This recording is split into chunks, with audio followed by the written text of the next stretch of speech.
Hey everybody, welcome to our panel and discussion.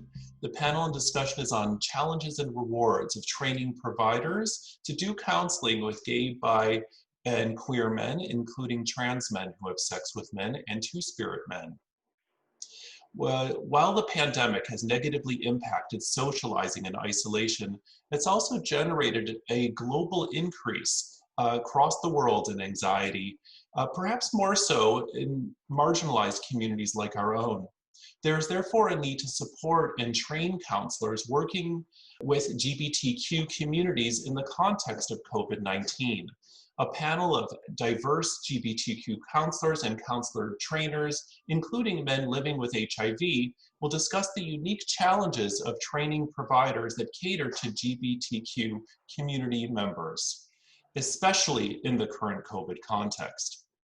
I'm Dr. Trevor Hart. I'm director of the HIV Prevention Lab and director of something new called the Gay Men's Counseling Training Hub at Ryerson University, which is a small collective of trainers that are working together to promote the health of sexual minority men by training counselors to do effective counseling with LGBTQ and other sexual minority men. Our panelists include Julien, who has counseled gay men for the past 10 years with a focus on sex and on substance use. Rahim Thawer, who draws on his therapeutic encounters to examine particular drivers of LGBTQ mental health.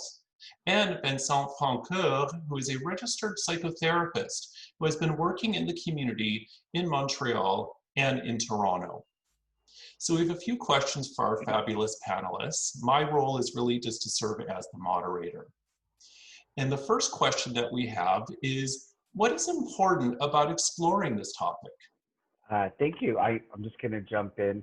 One of the things that excites me about exploring this topic is coming together to talk about what we as queer guys find challenging about constantly being in a position to do the education work for a lot of other providers. And we're regularly being confronted with often the shortfalls in our system, right? And one of my interests in talking about the experience of training other providers, the unique issues queer guys are experiencing, is hopefully to be able to build capacity so that there's more of us doing this really important work. Yeah, if I might jump in a second, I think there's hardly a week in my life where I don't have a friend or the friend of a friend or someone that follows me on Instagram who contacts me and is looking for a therapist and is looking for a queer competent therapist. In the context of Toronto, there are not that many gay men or queer therapists, and I think training more people and having more options is really important. And I think with the limited work that we've been able to do virtually as we've been continuing to provide support seems to be effective in terms of the response we're getting from guys that are receiving counseling through this method. Well, I appreciate your thoughts on this, and I have a few more questions for each of you, and I like how you guys all just kind of jumped in, so that seemed to work out okay, and please feel free to jump in, and I think all three of you have amazing insights for us and for our community. So the second question I have is, how might counseling help guys in today's context of COVID-19? Well, as we've continued with some of our groups, the issues are still present. We are currently looking, one of the groups we do is around meth and sex. Our groups are still filling up when we provide these opportunities. Although things have changed a lot and we've had to adapt to kind of some of the group norms. One of the first things we learned was that when you're in a virtual group, you have to pretend that you're in a real life group, and all of the same rules apply that, you know, even though we focus on math, it's not okay to be using any substances while you're present in the group. So there's been small adaptations. Overall, it's been working okay. I think counseling is really important right now. I think loneliness is still very much a thing. It was already, but now it's sort of like almost on steroids. I see a lot of people trying to sort of like fix all their loneliness problem in time COVID with dating apps, which we know are not quite as healthy and wholesome as friendships and real life meetings. So there's definitely importance to continue to work, and it has been different. And sometimes as a counselor, I don't have as many answers, not like I always have answers, but sometimes with my clients, I'm just like, yeah, I'm right there with you, and this winter is hard, and we can only hope for small things right now. And I think just hearing that, even from someone who's like technically as a counselor, and like people project that I'm supposed to be like this super healthy person that has everything figured out in life, and to hear that I also struggle right now during COVID-19 has been really helpful for a lot of people. I super agree with that. I think the only thing I would add is that there's an additional opportunity during moments of quarantine, and even the anxiety that comes with all the, employment precarity or precarity around any kind of, when we'll return to normalcy, if we will at all. I think there's an opportunity to process past grief. I think whether we like it or not, it comes flooding through when we have a lot of time to ourselves. I, as a therapist, experience it in my personal life, and it's challenging to help clients process it while I'm processing it, but I think it's important work, and there's an opportunity there. Definitely. So I have a few more questions for you. Another one is, what GBTQ2 specific information and strategies are helpful when you're doing training, and which ones are not? I'm happy to jump in. There's so much, but one of the things that have been on my mind for quite a few years now, and it has changed a little bit with COVID, but not quite as well, is being a queer man who's working professionally and living in the community. There's just a lot of dual relationship, and they can be quite difficult to manage. Some of us have a professional college that have a code of ethic that we need to respect, but sometimes it's blurry. It's not really well adapted for being part of a smaller community. And this is really important. The one tip that I can give quickly on top of my head for everyone who's doing the work is really like early on with the clients to set expectations that they will probably see me outside of the therapeutic relationship. And it's easy if they see me just walking down the street, but it can get a lot more blurry if they see me in a bar or things like that. So that's definitely something that is super important, super unique, and that we need to talk about more. For myself, one of the things that we learned through the work we've been doing in groups is the importance of, when it comes to sex, to not just talk about what is working, but to begin to ask questions around what's not working. The number of times we heard from guys who were having sex that they didn't want to have. And I think, especially with the connections and the way connections are happening right now, that there's a great potential for that to happen. A common example would be, well, I connected online, I've already agreed, so I've sort of said yes to meeting with this person. So once I show up, I'm not able to say no. I have to follow through, and I end up having an experience I didn't want to have happen. And to just give some space to explore how might you have handled that differently. And I just want to comment briefly on Rahim, when you brought up grief. Right now, the way we celebrate and the way we grieve has changed dramatically. Thanks for that. As you were talking, Rick, I was thinking about not just sex we want to have and don't want to have and communicating it, but like the larger landscape and context where we seek relationships. I think it's always been unique for queer guys. We're constantly trying to have casual sex and have long-term relationships and figure out how both of those can fit with each other. And of course, that looks differently for everybody. But as a trainer, I'm often thinking about how to communicate that to other service providers and get them to understand some of the nuances of where we seek relationships and what's challenging about it. And to that end, I think queer guys are very innovative when it comes to figuring out relationship models, but we also have some work to do in figuring out how to talk about things like consent.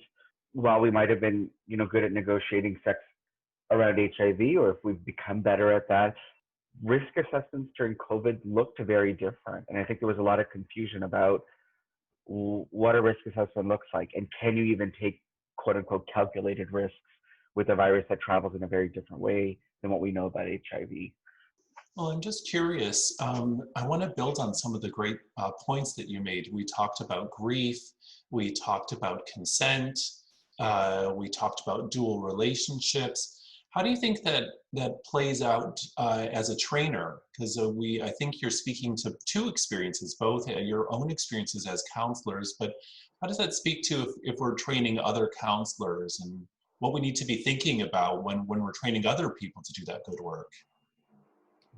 I know for me, during training of other counselors, to kind of make it okay to ask these questions, to begin to explore, well, what doesn't work or what isn't working, that it's okay to not just keep it about the good stuff, but to ask those questions. And what we learned in our group, if we don't ask the questions, they often won't touch on the topic for valid reasons. If I've had sex I didn't want to have, I probably am experiencing a lot of shame. And it makes it difficult to talk about those topics. And just to make it okay for trainers to ask those questions.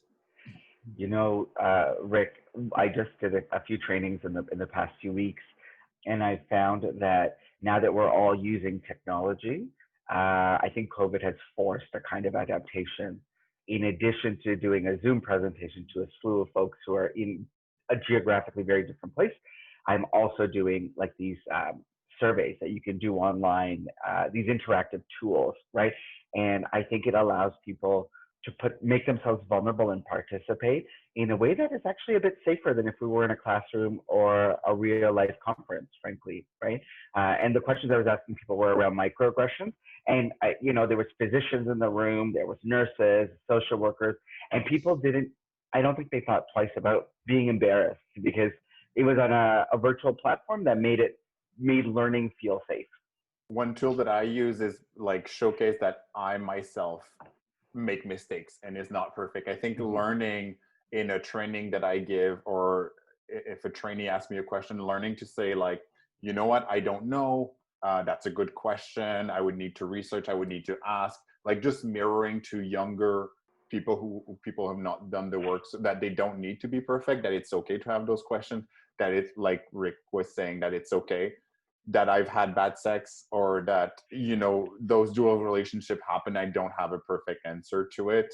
So just mirroring that being a therapist doesn't need to mean that you're a robot that understand all of life and that is super well adjusted to everything. And just showcasing that for myself really helps other people then feeling more comfortable talking about their own mistakes. And I think COVID has been like a humbling reminder for me as a person who's like a professional gay, so to speak, that our community is always evolving. So I can't be teaching things about our community, or you can't teach the nuances of our community in a fixed, essential way. Like COVID means the dynamics of a community are now different, and we have to figure out what that looks like and means before we go out and build capacity for other folks around what our community's needs are.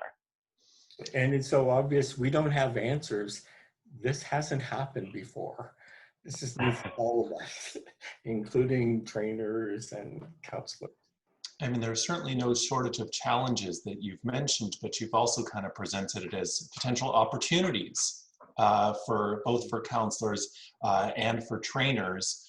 Maybe it feels safer sometimes, Rahim mentioned, to do this in an online environment when you're at least training other providers. So I have another question that's about training providers. How can trainers and also counselors leverage technology if we want to increase access in the COVID era? You know, Vincent mentioned that there's a shortage of therapists, and we want more counselors, more therapists, and more trainers. How can we use that technology to increase access? Well, I think just by the nature of the technology, we have a drop-in group for people who have graduated from past groups we've done, and we're able to people from around the world can contact us. So we have people from all over joining our drop-in. So in terms of geography, it offers this massive opportunity that we weren't looking at before.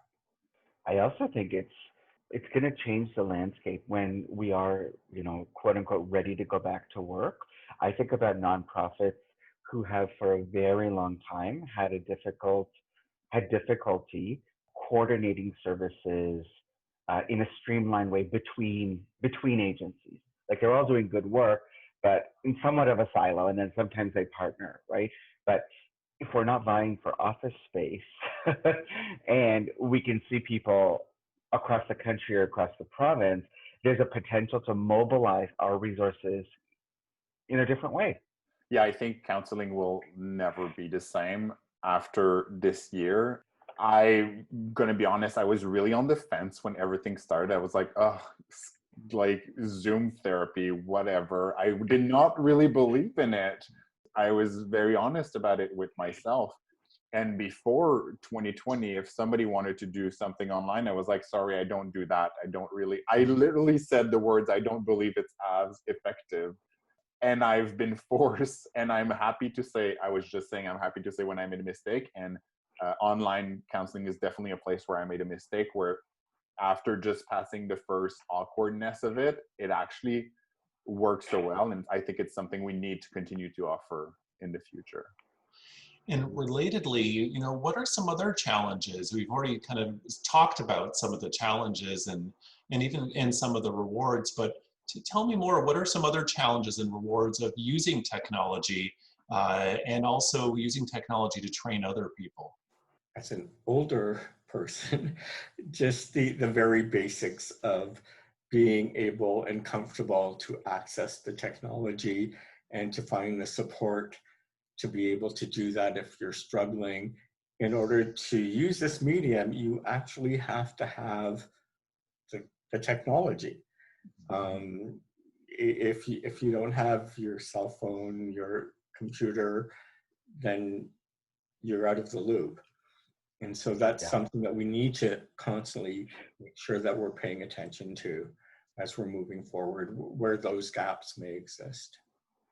And to that end, Rick, you reminded me that, as trainers, our work is not just, or it's not going to be just to build capacity around queer and trans men's mental health or the issues they face in a social context, but also how people can deliver culturally competent services through like these cyber mediums, whether it's video or phone. Like we're going to be talking about things like, for example, if you are working with a client that is trans and not out to their family and they're living with their family of origin, there's this issue of like privacy and what they can talk about. And when is it, like our scheduling of teletherapy, for example, will happen based on when their parents are not home, potentially, right? So there's other elements of how the service is delivered and how service providers engage with technology that we're going to be thinking about. And one of the things that I've already been struggling with as a therapist is to support people who have concerns around pre-existing concerns around paranoia or not trusting technology. That can not always, but it can show up when people are using a lot as well, and that makes technology a bit tricky to use because it primes people to be more activated around security, and so they can be less present in the intervention. Yeah, I think one of the big challenge, and I don't really have a solution, is losing a bit of the human side. Like this is for the summit, and I love going to the summit and I love all the conference, But I would argue that 50% of the work of the summit is done during lunchtime, during the breaks, or like in the evening where we go out for a drink. And unfortunately, we lose all of this. Even in therapy, you know, I think walking to and back from your therapy session are very mindful time that people are losing. As soon as I'm done therapy right now or training, I don't have that time that I sort of like digest it while I'm walking or biking back home. I turn off my Zoom and bam, I'm like at my place and it's all forgotten. So that sort of like those transitions for me, it's really sad that we're losing them. And also this sort of just common, I see it in the group that I'm doing, that the guys don't get, the ice doesn't break quite exactly the same way. They don't get to enjoy food together. They don't get to arrive and leave together. Like that's unfortunately something that's really missing. And Vincent, you're kind of bringing up that kind of the human contact issue and how the human contact issue affects us as well, which kind of is a nice segue to asking about what can trainers and counselors do for your own support if you want to debrief, if you want to support yourself. We're people too. Well, fortunately, it's a lot easier to connect. Like what I'm sad that we lost in like transition, I'm happy also in a way that we gain in transition. Like if I have clinical supervision or something like that now, it doesn't, like it can be only an hour. I connect, I log out and I can continue. It doesn't have to be, we don't have to rent a space. I mean, I'm in Toronto, space is really expensive. And so virtual space is easier. Although we lose some of the transition, we can save a lot of time. I can have a group and then right away, like from my same chair with my white wall, you know, connect right away with someone to debrief. And so that's pretty nice. And as a trainer, debriefing and the opportunity to debrief is an essential part of every training. We hear very difficult stuff and we need our own support around debriefing. I would say that for me, in my actual experience of the first wave in Ontario, the quarantining and self-isolation requirements and just being this container for all of my clients and kind of information made me less likely to reach out for support.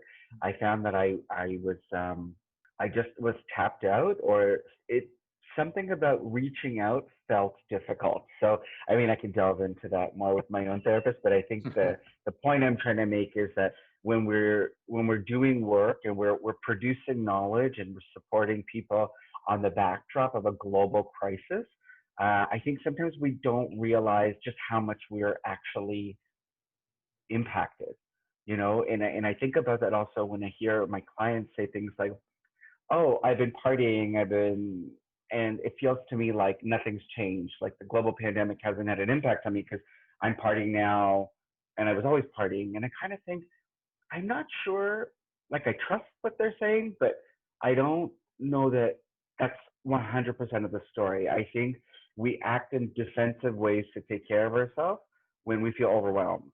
And this global pandemic has been overwhelming. And if you're not feeling overwhelmed, I think your body must be doing something to not feel that way. And so I didn't reach out for support because I think I was smoking pot and being horizontal on my couch.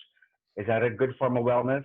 It's not the worst, but I wasn't necessarily processing my own sadness, and I think I can now say with some distance from that initial wave that I experienced a lot of sadness as somebody doing this work. It felt really hard. It felt really hard to even think about how things were hard, and then the privilege of not having to experience the kind of harshness other people had to experience. It's tough stuff to sit with. Yeah, and then the nature of our work is confidential, so I cannot have my team or like a roommate or a partner in the other room the way I had them in the lunchroom when I was still going to an office. So yes, even when I turn off the Zoom session, I go into an empty apartment because my work required me to have an empty apartment so that I can do it. Yeah, and the complexity of the losses that we are all experiencing and the dramatic changes in how we grieve have made this so much more difficult for everyone that we need to be aware of that impact. Yes. And, again, the humanity of the therapist and of the trainer too. We have to take care of ourselves. So much of our job is taking care of others and training others, but we're people too. So I'm just curious, how do you think that trainers and counselors, for kind of our last question, how can they be resilient, and how can we be resilient in this new normal of COVID-19? You know what? A funny thing happened during COVID. A big central piece of my work is training people around body image issues. Everybody and their daddy seemed to have body image issues activated during quarantine because they didn't have access to the same, outlets that they might have before. And a source of resilience for me, and I realized kind of for my clients, was that we could reflect on how certain anxieties can kind of dissipate when we aren't interacting in the same settings or with the same people that actually create that anxiety. So it's kind of like essentially what I'm getting at here is, there was loss around not having a Pride this year, but also for a lot of people, we were able to feel a bit better about ourselves because we weren't facing the same pressures. And I think being able to reflect on that is a source of strength, right? And thinking about how COVID ends up being this like laboratory experiment where new things can show up against a new frame. Yeah, I just tapping into like what it feels like to not feel body conscious for 1 June of my whole life was really important, I think, for me and for some of my clients. Yeah, it removed a lot of the stigma around talking about mental health. I see it in my professional life, but also it a lot in my personal life too. It's now okay to say things like grief and losses in body image and sadness and loneliness. These words are now okay to use in the public sphere in a way that I was not experiencing them being okay. I mean, I always use them, I think, as a lot of therapists do, and people just think we're awkward talking about feelings. But now, like, friends or family are now using those same words more freely, and I think it's going to have a longer lasting impact. And hopefully trauma is less traumatizing when we experience it together. And I think as queer people, just remembering we were born to adapt. We've been doing it all our lives. I would agree, and I think it's probably a good time for us to close on a positive note in a challenging time. I've really appreciated all of the panelists' thoughtfulness and kind of very compassionate approach toward ourselves and towards all the people that you're training and all the people who you counsel. And I do want to point out that each of our panelists was selected because you guys do trainings all the time. And so if you do have some interest in getting additional training, please feel free to contact any of us at the Gay Counseling Training Hub that we're starting up. We like to be a collective of people, but some of the people that we're kind of affiliated with, they have already been doing this for quite some time. And you're welcome to contact any of us if you are interested in getting training in counseling, both as someone who maybe isn't a part of a credentialed college community, or people who are peers that really want to get more experience doing counseling. So we can all engage in the practice and in the spirit of counseling together. And I hope that this panel has helped people to think more about your role as members of the community and as counselors and trainers. So thank you very much to Rahim, Vincent, and Rick. And I think we will finish up for now.